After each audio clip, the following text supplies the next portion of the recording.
Welcome back, everybody. Today we're going to talk about more of the lead up to the American Revolution.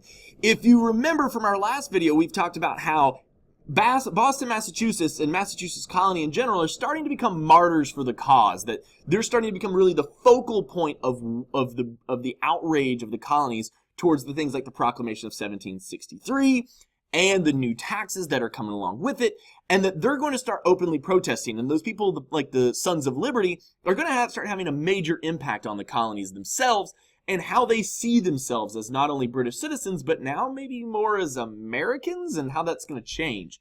So for today, you need to have in your notes, this is the Causes of the American Revolution Part 2, and here we go.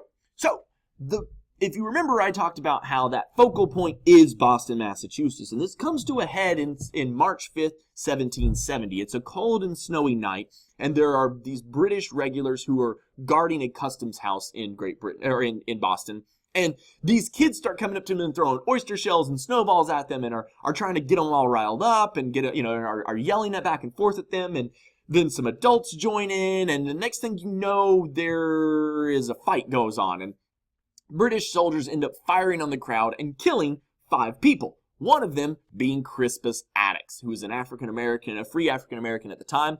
He kind of becomes known as the first casualty of the American Revolution.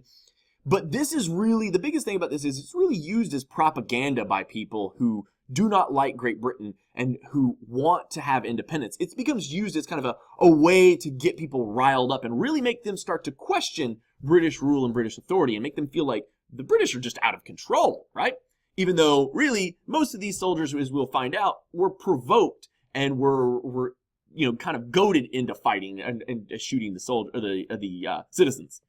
Now, the psychology of the revolution. Where does this idea come from that we should just break away and be our own country? Well, it comes from religion. Remember the Puritans, those pilgrims, right? They leave England, they move to America, they break off and try to create their own perfect society. It comes from foreign influence. In England, the political party, the Whigs, had stood up against the other party, the Tories, and it felt like they could have more say in government. And American colonists see that and feel like, well, we can have that too. We can stand up to the powers that be. And you also have political. Remember, the Enlightenment. Those guys that like John Locke and Baron de Montesquieu had encouraged people over the years to kind of stand up for their rights and really feel more a part of government themselves.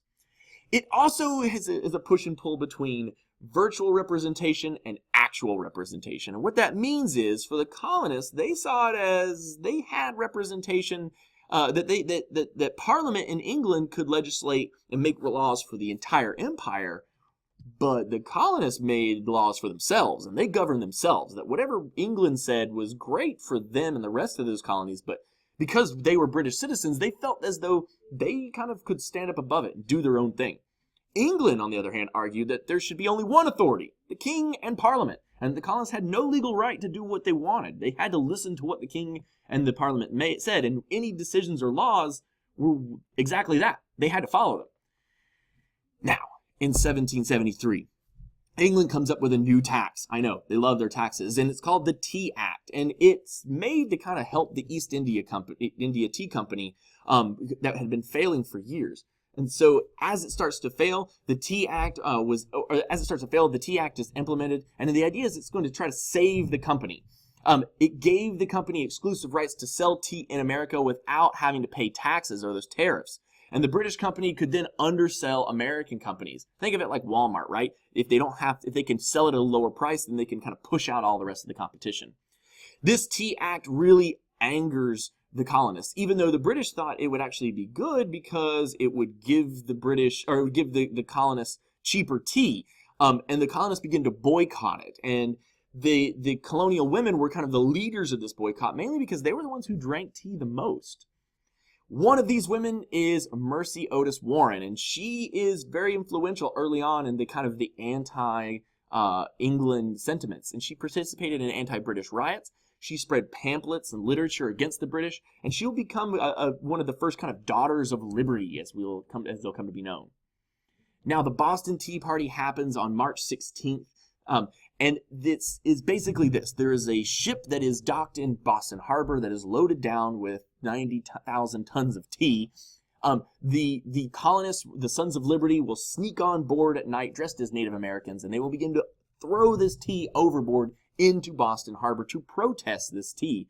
As you can imagine, this is not going to make England very happy, and so they institute what is known as the Intolerable Acts. Those include, they closed the British port of Boston. They reduced their self-government autonomy, which means basically anything now that Boston had wanted to do, they suddenly lost that ability to govern themselves.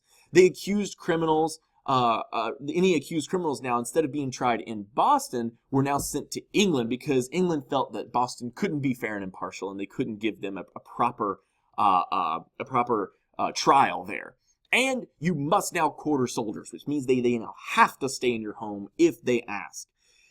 As a result, Massachusetts is going to become a martyr because of the Boston Massacre, now the Intolerable Acts, and their kind of open revolt. The rest of the colonies begin to see Boston as kind of the firing point, the main place where the revolution is going to begin. And they all start to kind of loosely band together for the first time. The Continental Congress is called in September of 1774, and the idea is they're going to meet in secret, and they're going to start discussing about what their response should be to these acts and to these things that Britain has done. And as a result, they're going to come up with 4 major decisions. 1, they reject a plan for union under British authority, meaning that they want to come together and become one country maybe, but not as long as it means still being British citizens. 2, they endorse a statement of grievances, meaning that they're going to tell England exactly what they think England has done wrong and how they feel wrong. Number 3, they recommend colonies make military preparations for defense from Britain. So for the first time, they're going to try to start raising an army and bringing people together.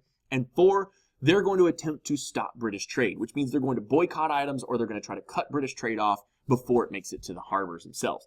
This is big because this is the first time, other than the Albany Congress, where the continent and all these colonies had suddenly started to get together and make decisions as one cohesive unit. It's going to kind of be the precursor to our modern day Congress because it's going to, and it's going to be the first time that the colonies all really want to get along and work together in some way. Now, here's your exit ticket for today. You need to answer these 3 questions and complete sentences at the bottom of your notes. Number 1, compare and contrast the colonial view versus the king's view on who had ultimate power in the colonies. Number 2, how did the Massachusetts colony become a martyr for the other colonists? And number 3, was the Boston Massacre really a massacre? What you need to do is define the term massacre and then explain why you believe it was or it was not truly a massacre. Other than that, that is all you need. Make sure you had any questions that you have at the bottom of your notes. If you have anything else, please let me know. We'll talk about this a little more in detail tomorrow. We'll actually see some scenes of a recreation of the Boston Massacre and some other scenes of the First Continental Congress getting together. Until then, have a great rest of your day, and I will see you tomorrow. Bye, everybody.